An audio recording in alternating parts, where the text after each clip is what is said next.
असफलताएं इंसान को तोड़ देती हैं। असफलताएं इंसान को तोड़ देती हैं, जीवन की राहों को नया मोड़ देती हैं। जीवन की राहों को नया मोड़ देती हैं। और जो करते हैं प्रयास जी जान से पूरा, और जो करते हैं प्रयास जी जान से पूरा, असफलताएं उनका पीछा छोड़ देती हैं। असफलताएं उनका पीछा छोड़ देती हैं। जय हिंद दोस्तों, एक बार फिर से आप सभी का स्वागत है अपने YouTube channel unique science classes में। आज का जो हमारा टॉपिक है वो है अभाज्य गुणनखंड और स्थानीय मान एवं जातीय मान में अंतर।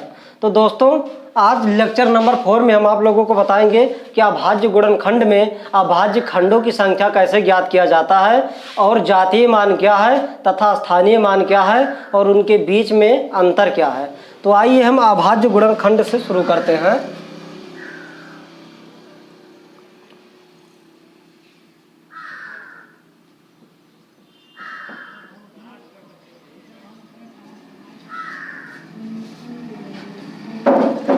अभाज्य गुणनखंड, पहले हम जानेंगे कि अभाज्य संख्या क्या है। अभाज्य संख्या दोस्तों वह होती है जो एक या अथवा स्वयं के अलावा किसी दूसरी संख्या से नहीं कटती है। वो क्या होती है? अभाज्य संख्या होती है। जैसे हमारा 2 हो गया, 3 हो गया, 5 हो गया, 7 हो गया, 11, 13, 17, 19, 23, 29 इत्यादि, ये सब क्या हैं? अभाज्य संख्याएं हैं। इन अभाज्य संख्याओं के गुणनखंड में अभाज्य खंडों की संख्या ज्ञात करनी है, यानी जिसका फैक्टर फिर ना हो सके। आइए हम आप लोगों को एक क्वेश्चन के माध्यम से बताते हैं कि अभाज्य गुणनखंड यानी अभाज्य गुणनखंड क्या है।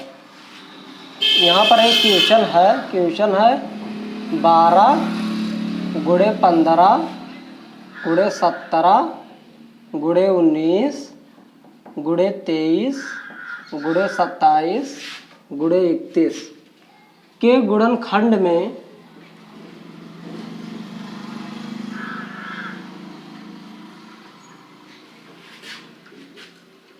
अभाज्य खंडों की संख्या क्या है।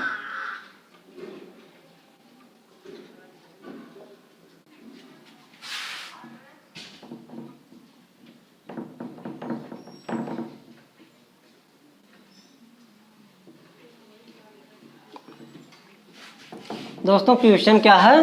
12 गुणे 15 गुणे 17 गुणे 19 गुणे 23 गुणे 27 गुणे 31 के गुणनखंड में अभाज्य खंडों की संख्या क्या है। हमको क्या क्या फाइंड करना है? अभाज्य खंडों की संख्या। आइए देखते हैं। इस क्वेश्चन को सॉल्व करने से पहले हम जितने भी सम या विषम संख्या पाएंगे उनका क्या करेंगे?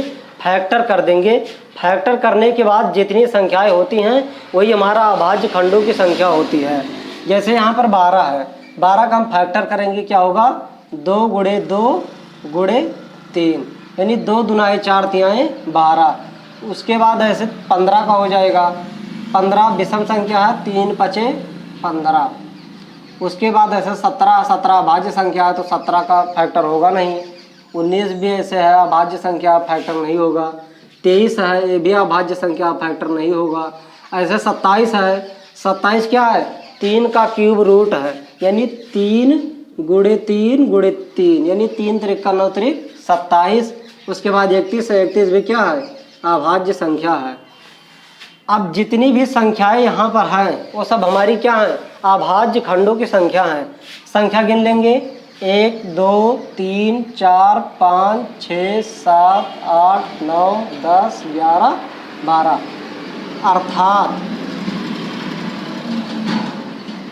अभाज्य खंडों की संख्या बराबर क्या हो जाएगा? 12, यानी आंसर क्या हुआ यहाँ? 12। यानी जितनी संख्याएं होती हैं वही अभाज्य खंडों की संख्या होती है। आप एक क्वेश्चन नोट कर लीजिए, उसके बाद नेक्स्ट क्वेश्चन पे बात करते हैं। अब आइए दोस्तों, दूसरा क्वेश्चन हमारा, दूसरा क्वेश्चन आइए हम देखते हैं। दूसरा क्वेश्चन है, मान लीजिए 343 है गुणे 125 है गुणे क्या है? 1728 है। उसके बाद गुणे मान लीजिए 101 है। के गुणनखंड में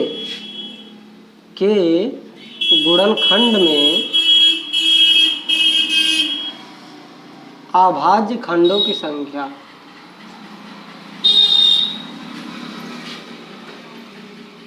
अभाज्य खंडों की संख्या क्या होगी?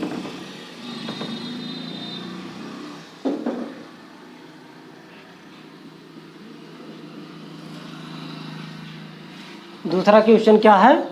343 गुणे 125 गुणे 1728 गुणे 101 के गुणनखंड में अभाज्य खंडों की संख्या क्या होगी?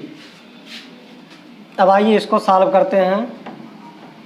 जैसे इसको सॉल्व किए थे, फैक्टर किए थे, जैसे यहाँ पर 12 था उसका फैक्टर किए थे 15 का, यानी जो फैक्टर हो सकता था उसको हम फैक्टर करके उसके बाद क्या कर दिए थे, हम काउंट कर दिए थे, गिन दिए थे, और गिनने पर जो संख्या हमको प्राप्त हुई वही अभाज्य खंडों की संख्या हो गई। इसमें भी वैसे करना है। जैसे 343 है, 343 क्या होता है? 7 का क्यूब रूट है, यानी 7 गुणे 7 गुणे 7। दोस्तों मैंने आप लोगों को पिछले वीडियो में बताया था कि आप लोग जैसे वर्ग और क्यूब, जैसे 1 का वर्ग 1, 2 का वर्ग 4, 3 का वर्ग 9, 4 का वर्ग 16, ऐसे सभी का कितना तक याद कर लेंगे? लगभग 100 तक याद कर लेंगे। ऐसे आप क्यूब रूट भी क्या कर लेंगे? याद कर लेंगे, जिससे आपको फैक्टर करना क्या हो जाएगा? आसान हो जाएगा। अगर आपको फैक्टर ना आता हो तो आप एलसीएम के माध्यम से भी क्या निकाल सकते हैं। जैसे 343 है यहाँ पर, तो 343 का अगर हम एलसीएम निकालेंगे तो क्या देखेंगे? लास्ट में हमारा क्या है? ये भी मतलब विषम संख्या है, विषम संख्या से नहीं कटेगा, ये एक अभाज्य संख्या है। अभाज्य संख्या 5 से नहीं कटेगा, क्योंकि 5 चक 30 कर देंगे, 4 इधर चला जाएगा, 5 8 40, 3 बच जाएगा। उसके बाद 7 से ट्राई करेंगे तो 7 चौक 28, उसके बाद कितना बचा? 6 बचा, 6 इधर चला गया, 7 9 63। उसके बाद ऐसे फिर 7 से कटेगा, 7 7 49, उसके बाद फिर 7 से 7 1 7, फिर क्या आया? 7 कितनी बार आया? 3 बार। यहाँ लिखे कितनी बार है? 3 बार। तो मतलब आप एलसीएम के माध्यम से भी क्या कर सकते हैं? फैक्टर निकाल सकते हैं। अब 125 से 125 क्या होता है? 5 गुणे 5 गुणे 5, 5 25 पंचे 125। सेम तरीके से 1728 का है, यहाँ हम निकाल लेंगे 1700। इसको मिटा देते हैं पहले वाले क्वेश्चन को।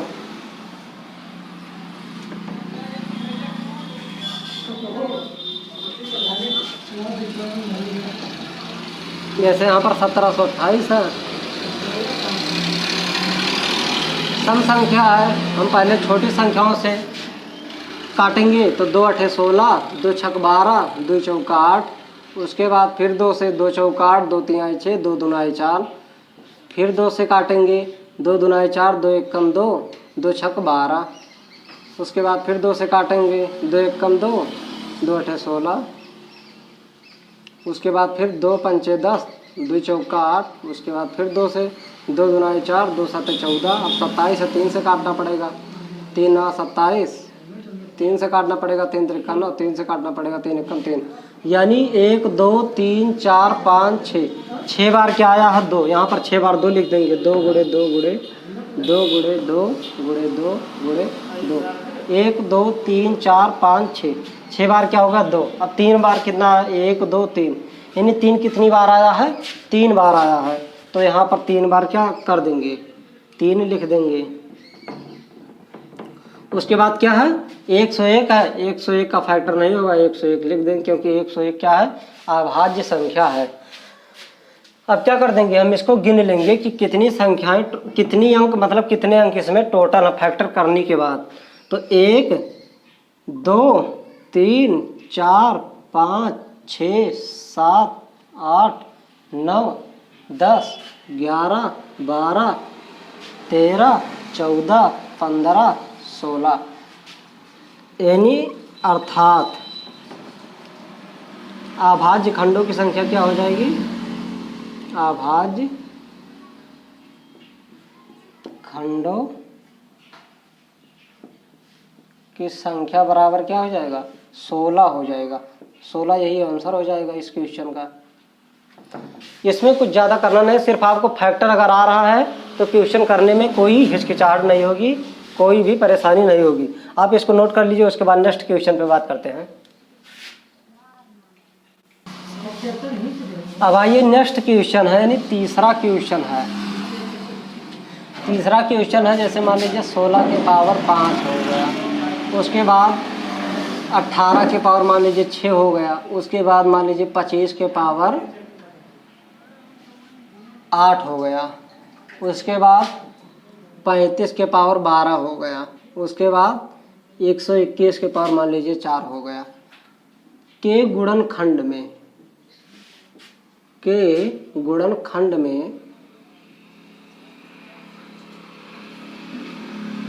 अभाज्य खंडों की संख्या क्या होगी?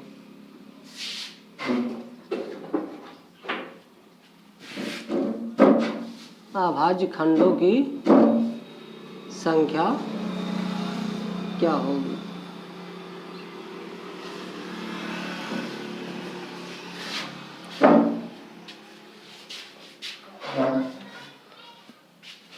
क्वेश्चन क्या है? 16 के पावर 5 गुणे 18 के पावर 6 गुणे 25 के पावर 8 गुणे 35 के पावर 12 गुणे 121 के पावर 4 के गुणनखंड में अभाज्य खंडों की संख्या क्या होगी? यानी अब हमको इसमें कुछ नहीं करना है, जैसे हम उसका फैक्टर करते थे वैसे जैसे यहाँ पर पावर आ गया तो पावर को आइए देखते हैं हम कैसे सॉल्व करेंगे। तो पावर वाला है यानी 16 के पावर 5 है, यानी हम 16 का फैक्टर करेंगे। फैक्टर क्या करेंगे? फैक्टर करेंगे। फैक्टर करने के बाद जो संख्या आएगी उसके घात कर देंगे और घात का क्या हो जाएगा? आपस में मल्टीप्लाई हो जाएगा। मल्टीप्लाई होने के बाद जो चर यानी जिसका आधार सेम रहेगा उसकी घातें जुड़ जाएंगी और जिसकी आधार डिफरेंट रहेंगी उनकी क्या घातें नहीं जुड़ेंगी। तो जैसे 2 है, 2 को क्या लिख सकते हैं? 2 के पावर 4 लिख सकते हैं कि नहीं लिख सकते हैं?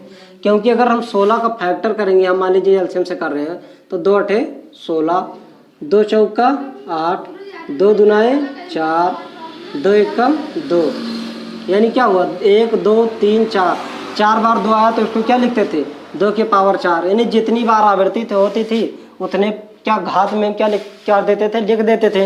वैसे यहाँ करना है, 16 को क्या लिख सकते हैं? 2 के पावर 4 के पावर कितना है? पूरा 5 है। ऐसे 18 का फैक्टर करेंगे तो क्या हो जाएगा?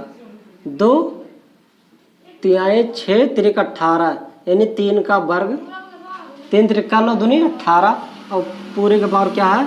6 है। ऐसे 25 का हो जाएगा 5 का स्क्वायर के पावर 8 पहले से, तो 8 लिख देंगे। ऐसे 35 को तोड़ देंगे तो 35 किससे तोड़ेगा? 5 सते 35 होता है। 5 गुणे 7 के पावर कितना होगा? 12 होगा। ऐसे क्या होगा? 121 है, 121 क्या है? 11 का वर्ग है, यानी 11 का स्क्वायर के पावर 4। अब क्या करेंगे? घात और घात का क्या हो जाएगा? आपस में मल्टीप्लाई हो जाएगा। तो 5 चौका 20, यानी 2 के पावर 20 गुणे, अब इसका भी क्या होगा? यानी 2 के पावर भी 6 है और 3 के पावर भी 6 है। तो 2 के पावर मान लीजिए 1 है, क्योंकि अगर किसी संख्या में 1 का गुणा करेंगे तो उससे क्या होगा? कोई फर्क नहीं पड़ता है। तो 6 का 1 में गुणा करेंगे क्या होगा? 2 के पावर 6 ही रहेगा। उसके बाद जब अलग अलग यानी तोड़ रहे हैं, अब यहाँ 2 है, यहाँ 6, यानी 6 दुनाई 12, यानी 3 के पावर क्या हो जाएगा? 12 हो जाएगा। उसके बाद फिर गुणे का निशान है, गुणे का निशान लगा दिए। उसके बाद 5 के स्क्वायर के पावर 8 है, तो फिर पावर के ऊपर पावर है तो पावर का क्या होगा? गुणा हो जाएगा। तो 8 दुनाए 16, यानी 5 के पावर 16। फिर गुणे का यहाँ निशान है, गुणे का निशान लगा दिए। तो उसके बाद क्या है? 5 गुणे 7 के पावर 12, यानी 5 के पावर भी 12 है, उसके बाद 7 के पावर भी 12 है। 2 संख्या है तो 2 के पावर यानी पूरे के पावर 12 है, तो यानी 5 के पावर भी 12 है और 7 के पावर भी 12 है। ऐसे हमारा हो जाएगा 11 है, 11 का स्क्वायर है और स्क्वायर की घात क्या है? 4 है। तो यानी घात का क्या हो जाएगा? पावर का मल्टीप्लाई हो जाएगा, गुणा हो जाएगा आपस में। तो 4 दुनाए 8, यानी 11 के पावर 8 ये हमारा अब हो गया। अब क्या देखेंगे? आधार जिसका भी सेम रहेगा उसके जो घात होंगे आपस में जुड़ जाएगा। अब यहाँ आधार 2 है, यहाँ भी आधार क्या है? 2 है, तो आधार सेम है तो घात क्या होंगी? जुड़ जाएंगी। तो 20 और 6 26, यानी 2 के पावर 26 गुणे 3 यहाँ है, 3 और कहीं नहीं मिल रहा है तो ऐसे लिख देंगे 3 के पावर 12। उसके बाद 5 है यहाँ, 5 यहाँ भी है, यानी 5 कितनी बार आया, 2 बार आया है। यानी जब आधार सेम है तो घात क्या होगी, जुड़ जाएगी। 5 के पावर 16 और 12 जोड़ेंगे कितना हो जाएगा, 28। उसके बाद 7 है, 7 एक की जगह है, 7 लिख देंगे, 7 के पावर 12। उसके बाद 11 के पावर 8। यानी हम क्या कर दिए हैं, सभी का फैक्टर कर दिए हैं। अब हम चाहे 2 को 26 बार लिखें, 3 को 12 बार लिखें, 5 को 28 बार लिखें, या सभी घातों को क्या कर लें, आपस में जोड़ दें तो भी वही संख्या प्राप्त होगी, या इसको हम तोड़ करके गिने तो भी क्या होगी, वही संख्या प्राप्त होगी। इसलिए हम सभी घातों को क्या कर देंगे, जोड़ देंगे। तो घात क्या है, यहाँ 26 है, यहाँ पर घात क्या है, 12 है, यहाँ पर घात क्या है, 28 है, यहाँ पर घात 12 है, और यहाँ पर घात 8 है। यानी जितने घात हैं उतनी ही बार क्या हुई है, संख्याओं की आवृत्ति हुई है। और जितनी भी फैक्टरों की संख्या होती है वही हमारा अभाज्य खंडों की संख्या होती है। यानी हम घात को जोड़ लेंगे तब भी हमारा क्या प्राप्त हो जाएगा, अभाज्य खंडों की संख्या प्राप्त हो जाएगी। अब हम देखेंगे 26 और 12 कितना होता है, 38 होता है। 26 12 38 प्लस 28 और 12 कितना होता है, 40 और प्लस 8। उसके बाद क्या हो जाएगा हमारा, 38 और 40 कितना हो जाएगा, 78 प्लस 8। अब 78 और 8 कितना होता है, यहीं पर लिख दे रहे हैं। 78 8 कितना होगा, 86। अर्थात यहाँ पर लिख दे रहे हैं, अर्थात अभाज्य खंडों की संख्या बराबर क्या होगा, 86 हो जाएगा। यही हमारा आंसर भी हो जाएगा इस क्वेश्चन का। 86 क्या हमारा आंसर है। तो बस कुछ करना ही है। अगर घात के क्वेश्चन आएंगे तो आप घात की तरीके से सॉल्व किया जाएगा, और लास्ट में अगर घातों को हम जोड़ लेंगे तब भी हमारा क्या होगा, अभाज्य खंडों की संख्या प्राप्त हो जाएगी। इस क्वेश्चन को नोट कर लीजिए, उसके बाद नेक्स्ट क्वेश्चन पे चर्चा करते हैं। अब आइए नेक्स्ट क्वेश्चन है हमारा। नेक्स्ट क्वेश्चन क्या है, यानी इस प्रश्नावली, इस अभाज्य गुणनखंड में 5वां नंबर का क्वेश्चन है। मान लीजिए है कि 4 के पावर a बराबर 5, उसके बाद 5 के पावर b बराबर 6, उसके बाद मान लीजिए 6 के पावर c बराबर 7, उसके बाद 7 के पावर d बराबर 8। तो a गुणे b गुणे c गुणे d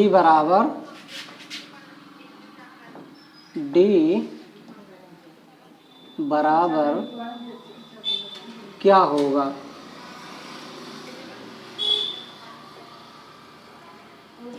थोड़ा लॉजिकल क्वेश्चन है।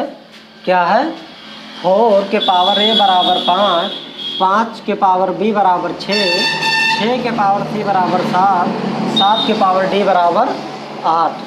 अब आइए देखते हैं इसको कैसे सॉल्व करेंगे। जैसे मान लीजिए हम लास्ट से लेकर चलते हैं। 7 के पावर d बराबर क्या दिया हुआ है, 8 दिया हुआ है, और 7 की जगह क्या दिया है, 6 के पावर c लिख सकते हैं कि नहीं लिख सकते हैं। जैसे हम द्विघात समीकरण लगाते हैं उसमें क्या करते हैं, व्यंजकों की आपस में तुलना करते हैं। वैसे अगर यहाँ पर हम तुलना करें तो 7 की जगह क्या लिख सकते हैं, 6 के पावर c। हम यहाँ लिख देते हैं 7 की जगह क्या लिखेंगे, 6 के पावर c के पावर क्या है, d है, बराबर 8। यानी क्या हो गया, 6 के पावर cd बराबर 8। अब क्या होगा, यहाँ 6 है, 6 की जगह क्या लिखा हुआ है, 5 के पावर b। हम 6 की जगह लिख सकते हैं कि नहीं लिख सकते हैं, लिख सकते हैं। क्या लिख सकते हैं, 5 के पावर b, क्योंकि 5 के पावर b बराबर 6 क्या है, आपस में बराबर है। तो 6 की जगह क्या लिख देंगे 5 के पावर बे, और पूरे के पावर क्या हो जाएगा, पूरे के पावर हो जाएगा सी डी बराबर 8। तो यहाँ क्या लिख सकते हैं 5 के पावर आपस में घातों क्या हो जाएगा, गुणा हो जाएगा। तो 5 के पावर बी सी डी बराबर 8। अब देखिए 5 है, अब यहाँ क्या है 5 है, 5 बराबर क्या है 4 के पावर ए, यानी हम 5 की जगह लिख सकते हैं 5 की जगह क्या लिख सकते हैं 4 के पावर ए। तो यहाँ पर लिखेंगे 4 के पावर ए और पूरे के पावर क्या है बी सी डी। अब क्या होगा इन सभी का क्या होगा आपस में गुणा हो जाएगा बराबर 8 है, यहाँ लिख दे रहे हैं। अब क्या है 4 के power A B C D बराबर 8। अब 4 को क्या लिख सकते हैं 2 के पावर 2 और के power A B C D और बराबर 8। अब यानी घात का क्या हो जाएगा 2 और ए बी सी डी क्या घात है, तो इसका क्या होगा आपस में गुणा हो जाएगा। तो 2 के power 2 A B C D, और यहाँ क्या लिख सकते हैं 8 को क्या लिख सकते हैं 2 के पावर 3 लिख सकते हैं, क्योंकि अगर 8 का हम फैक्टर करेंगे तो क्या हो जाएगा 2 चौका 8, उसके बाद 2 दुना 4, उसके बाद 2 एकम 2, यानी कितनी बार 2 आया 3 बार आया, तो 2 के पावर 3 जो हम यहाँ लिख दिए हैं। अब जब देखेंगे अगर किसी भी दो पक्षों में यानी बराबर चिन्ह होने पर अगर उनके आधार समान हैं तो उनके घात क्या होंगे आपस में बराबर होंगे। ये क्या होता है हमारा एक थ्योरम होता है, तो यहाँ पर क्या आधार समान है तो घात क्या होंगे घात भी बराबर होंगे, यानी 2 ए बी सी डी बराबर क्या हो जाएगा 3 हो जाएगा। इसका घात बराबर इसका घात। अब यहाँ पर अगर ए बी सी डी ज्ञात करें तो क्या हो जाएगा 3/2, और अगर 2 से हम 3 को काट दें तो क्या होगा 2 एकम 2, 1 बचा दशमल लगाएंगे 0 उतारेंगे 2 पंचे 10, यानी ए गुणे बी गुणे सी गुणे डी का मान क्या हुआ 1.5। यही क्या हो जाएगा आंसर हो जाएगा। ए बी सी डी का मान क्या आया 1.5। ये लॉजिकल थोड़ा क्वेश्चन था, इसमें ज़्यादा कुछ नहीं करना है, बस हमको मान रखते चले जाना है। लास्ट में हमारा क्या हो गया आंसर आ गया। इस क्वेश्चन को नोट कर लीजिए। उसके बाद अब अभाज्य गुणनखंड में जितने क्वेश्चन की संभावनाएं हो सकती थी हमने सभी क्वेश्चनों को यहाँ पर आप लोगों को क्या कर दिया बता दिया है। अब हम बात करेंगे स्थानीय मान एवं जातीय मान में अंतर, इसको नोट कर लीजिए उसके बाद बताते हैं। अब आइए नेक्स्ट पॉइंट क्या हमारा है, नहीं अगला टॉपिक क्या है स्थानीय मान एवं जातीय मान। दोस्तों स्थानीय मान क्या होता है, जैसे मान लीजिए कोई संख्या दी है, यहाँ पर मान लीजिए कोई संख्या दी है, मान लीजिए 7 है 6 5 4 में 6 का स्थानीय मान एवं जातीय मान क्या है, जातीय मान क्या है। तो क्या निकालेंगे यहाँ पर लिख देंगे, जैसे इसको सॉल्व करेंगे तो क्या होगा 7 6 5 4 6 का निकालना है तो पहले हम लिख देंगे 6 और गुणे जी कितने अंक हैं इसके बाद 1 2, तीसरे नंबर पे 6 आया है 1 2, इसके बाद यानी 1 यानी 100 का क्या कर देंगे गुणा कर देंगे। अगर 3 अंक पे होगा 1000 से गुणा होगा 1 2 यानी 2 0 क्या हो जाए बढ़ जाएगा, तो इसका स्थानीय मान क्या हो जाएगा 600। स्थानीय मान क्या आया 600, यानी जितने अंक बाद जिस संख्या का निकालना रहेगा उसके आगे की जो संख्या होगी उतनी ही जीरो अगर हम इसके सामने सम्मुख लिख देंगे तो हमारा क्या होता है स्थानीय मान होता है। अगर स्थानीय मान ये स्थानीय मान का अंतर हो गया, यहाँ लिख देंगे स्थानीय मान स्थानीय मान। अब जैसे जातीय मान निकालना हो तो जातीय मान दोस्तों वह होती है जिस संख्या का हमें स्थानीय मान निकालना होता है वही संख्या हमारा जातीय मान कहलाता है। जैसे यहाँ पर 6 का स्थानीय मान निकालना है तो 6 हमारा क्या हो गया, जातीय मान है, यानी 6 जाति के नाम से प्रसिद्ध है। 6 क्या हो गया, जातीय मान हो गया, ये जातीय मान का आंसर है। तो ऐसे कोई भी संख्या दी हुई है, जिस संख्या का हमको स्थानीय मान निकालना हो उसके आगे जितने भी अंक रहेंगे उतने जीरो हमें उस संख्या के सम्मुख रख देना है, वो हमारा स्थानीय मान हो जाएगा। और जिस संख्या का हमको निकालना होगा वो हमारा जातीय मान हो जाएगा। तो इसको नोट करना चाहे नोट कर सकते हैं, नहीं तो नेक्स्ट क्वेश्चन पे चर्चा करते हैं।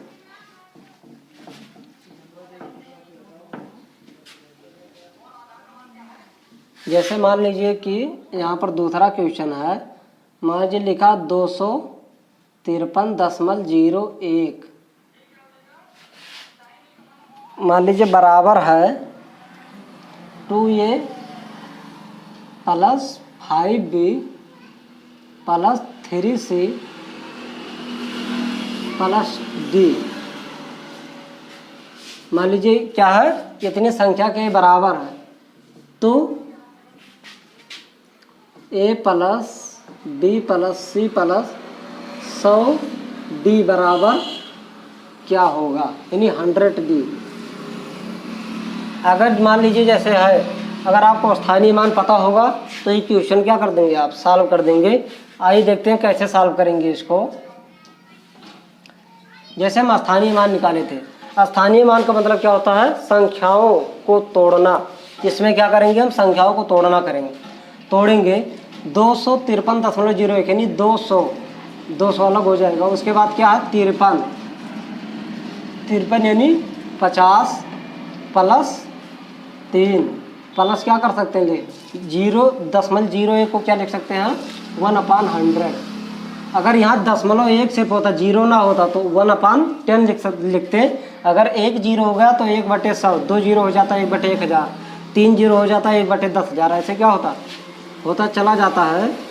बराबर क्या है, 2a plus 5b plus 3c plus d। अब जैसे हम द्विघात समीकरण लगाते थे और तुलना करते थे आपस में एक चर और दूसरे संख्याओं का, वैसे इसमें क्या करना है, हमको तुलना करना है। तुलना करके हमें a, b, c और d का मान ज्ञात करना है पहले। तो अगर यहाँ पर हम a की बात करें, मान लीजिए 2a की जगह यहाँ क्या, यहाँ कितनी संख्या है, 1 2 3 4, यहाँ कितनी है, 1 2 3 4, यानी 2a बराबर क्या है, यहाँ पर मान लीजिए 200 है कि नहीं है। पहले स्थान पर a है, यहाँ भी पहले स्थान पे 200 है, तो a बराबर क्या हो जाएगा, हमारा 100 हो जाएगा, क्योंकि 2 से क्या होगा, एक कैंसिल हो जाएगा, 100 हो जाएगा।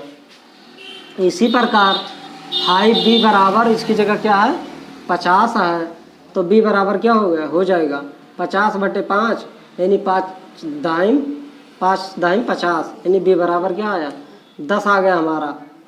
इसी प्रकार c बराबर क्या है, यहाँ पर 3c बराबर यहाँ क्या है, 3 है, तो c बराबर क्या हो जाएगा, 1 हो जाएगा, क्योंकि 3 3 कैंसिल हो जाएगा, 1 बचेगा। ऐसे हमारा d बराबर क्या है, 1/100, तो ये तो यही रहेगा इसका मान। अब a b c d का मान क्या हो गया, हमको ज्ञात हो गया। अब यही मान उठाकर अगर हम इस समीकरण में रख देंगे तो हमारा क्या हो जाएगा, आंसर प्राप्त हो जाएगा कि उतने के बराबर क्या होगा। तो आइए रखते हैं। जैसे मान लीजिए a b c plus 100d का मान ज्ञात करना है, तो a की जगह क्या रखेंगे, 100, प्लस है, प्लस लगा देंगे। b है, b की जगह क्या, b का मान क्या है, 10, फिर प्लस है, प्लस लगा देंगे। उसके बाद फिर क्या है, c है, अब c की जगह क्या है, 1 है, फिर प्लस है, प्लस लगा देंगे। 100d है, यानी 100 और गुणे d का मान क्या है, 1/100। अब 100 और 100 क्या हो जाएगा, कैंसिल हो जाएगा। अब जोड़ देंगे 100 और 10, 110, 110 और 1, 111, और 111 जब 100 कैंसिल होगा तो बचा क्या, 1, तो 111 और 1 जोड़ेंगे कितना हो जाएगा, 112, यानी इतना बराबर क्या होगा, 112। यही हो गया हमारा आंसर। यानी क्या करना है, संख्याओं का और अक्षरों का आपस में तुलना करना है। तुलना करने के बाद हर एक हर एक क्या करेंगे, ABCD जो है अक्षर है उसका मान पता करेंगे। मान पता करने के बाद हम समीकरण में रख देंगे और इसको सॉल्व करेंगे। सॉल्व करने के बाद जो हमारा रिजल्ट आएगा वो हमारा आंसर हो जाएगा। अब इसको नोट कर लीजिए। उसके बाद एक क्वेश्चन यानी लास्ट क्वेश्चन बताते हैं इसमें, स्थानीय मान और जातीय मान में। नोट कर लीजिए, उसके बाद नेक्स्ट क्वेश्चन पे चर्चा करते हैं। अब दोस्तों हमारा क्या टॉपिक है, स्थानीय मान एवं जातीय मान में अंतर। अभी आप लोगों को इसके पहले 2 उदाहरण जो बताए हैं वो स्थानीय मान निकालना, जातीय मान निकालना, तथा दोनों को एक क्वेश्चन दिए थे जो मिश्रित क्वेश्चन था। उसमें क्या करना था, तुलना करके इस क्वेश्चन को सॉल्व करना था। अब इस क्वेश्चन में क्या करना है, स्थानीय मान एवं जातीय मान में जो अंतर होता है वो क्या होता है, आइए हम एक उदाहरण के माध्यम से जानते हैं। जैसे मान लीजिए हमारा दिया हुआ है कि 67 है, 98 है, 54 है। दी गई संख्या में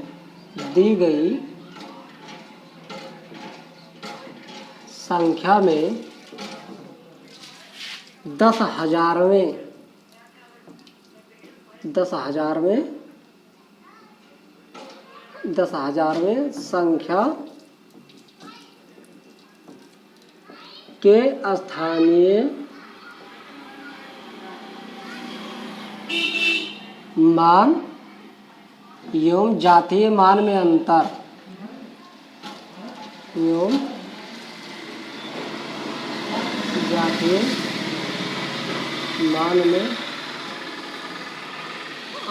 क्या होगा।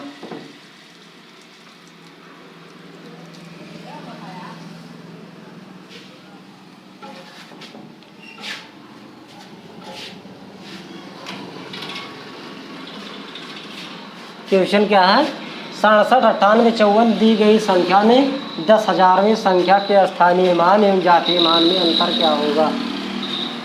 यानी 67, देखिए सॉल्व करते हैं इस क्वेश्चन को। 67, 98, 54 है। अब 10,000वें संख्या यानी 10,000वें अंक की संख्या नहीं होगा, क्योंकि जो पूरा है संख्या है, अगर एक एक की बात करेगा तो वो अंक है। 10,000वें अंक क्या है, इकाई, दहाई, सैकड़ा, हजार, 10,000, यानी क्या हो गया, 7 हो गया। अब 7 का पहले क्या करेंगे, स्थानीय मान निकालेंगे। और क्या करेंगे, इस क्वेश्चन का स्थानीय मान निकालेंगे, उसके बाद जातीय मान निकालेंगे। मान निकालने के बाद स्थानीय मान माइनस जातीय मान। अब स्थानीय मान का क्या होगा, 7 लिख देंगे। उसके बाद कितना, इसके आगे कितने अंक है, 1, 2, 3, 4, तो कितने 4 क्या कर देंगे, शून्य बढ़ा देंगे, ये हमारा स्थानीय मान हो जाएगा। या इसको 1000 से गुणा भी कर सकते हैं, तब भी यही 10,000 से गुणा भी कर सकते हैं, तब भी यही आएगा। अगर जितना आगे अंक रहेगा उतने अगर 0 बढ़ा देंगे तब भी क्या आएगा, हमारा स्थानीय मान। यानी इसमें स्थानीय मान क्या हुआ, स्थानीय मान बराबर क्या हो गया, 70,000, इकाई, दहाई, सैकड़ा, हजार, 10,000। अब जातीय मान क्या होगा इसका,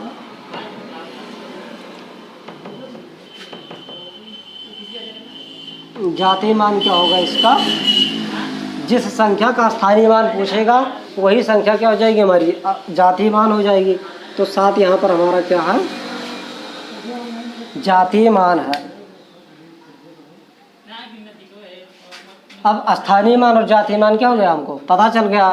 तो अब हमारा रिजल्ट क्या हो जाएगा, स्थानीय मान माइनस जातीय मान, यानी 70,000 में क्या होगा, 7 माइनस कर देंगे, यानी स्थानीय मान माइनस जब जातीय मान करेंगे तब ये हमारा क्या आएगा, अंतर आएगा। यानी अंतर बराबर, यहाँ लिख दे रहे हैं, अंतर बराबर यही हो गया। अब यहाँ 0 है, 0 से 7 क्या होगा, घटेगा नहीं, तो हमको क्या करने का, एक उधार लेना पड़ेगा। यानी यहाँ से लिए यहाँ 10 हो गया, फिर यहाँ से 1 दे देंगे, यहाँ 9 बचा, यहाँ 10 हो गया, यहाँ से दे देंगे, यहाँ 9 बचा, यहाँ 10 हो गया, यहाँ से दे देंगे, यहाँ 10 हो गया, यहाँ 9 बचा। अब 10 में 7 जाएगा, क्या बचेगा, 3। अब यहाँ क्या बचा था, 9, यहाँ क्या बचा था, 9, यहाँ क्या बचा था, 9। और यहाँ से जब एक उधार दे दिए हैं तो 7 में क्या बचेगा, 1 बचेगा। यानी क्या होगा, क्या होगा, 69,993। अंतर बराबर लिखेंगे, अंतर बराबर 69993। ये हमारा क्या होगा, आंसर हो गया। नोट कर लीजिए। उसके बाद एक क्वेश्चन और बताते हैं। आइए देख लेते हैं नेक्स्ट क्वेश्चन। इसको मिटा देते हैं।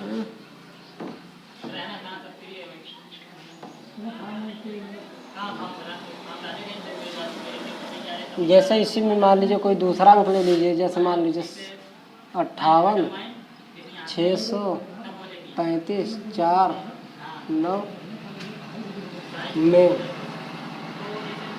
दी गई संख्या में 10,000वें अंक के 10,000वें ना 1,000वें लिख लिए 1,000वें अंक के स्थानीय मान एवं जातीय मान में अंतर क्या होगा। अब आइए इसको सॉल्व करते हैं।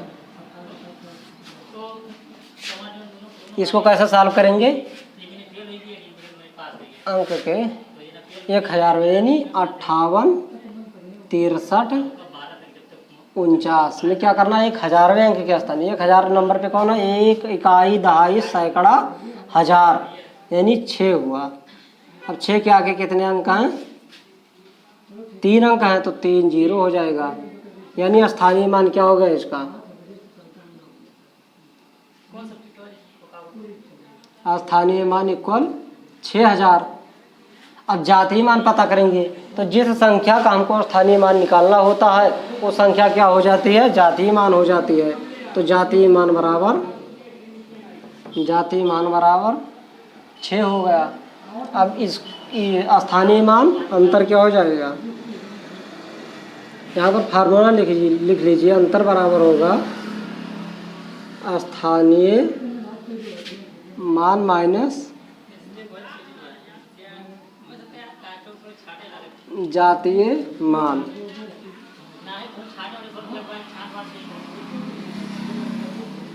हमारा क्या होगा, फार्मूला होता है। तो यहाँ पर लगाएंगे अंतर निकालना है तो 6,000 माइनस 6। तो यहाँ से जैसे इसके पिछले वाले में उधार लेकर घटाए थे वैसे उधार लेंगे तो 10 हो जाएगा, 6 जाएगा 4, यहाँ 9, यहाँ 9, यहाँ 5 यानी अंतर बराबर क्या हो जाएगा 5,994। ये हमारा क्या हो जाएगा, आंसर हो जाएगा। तो आप इसको भी नोट कर लीजिए।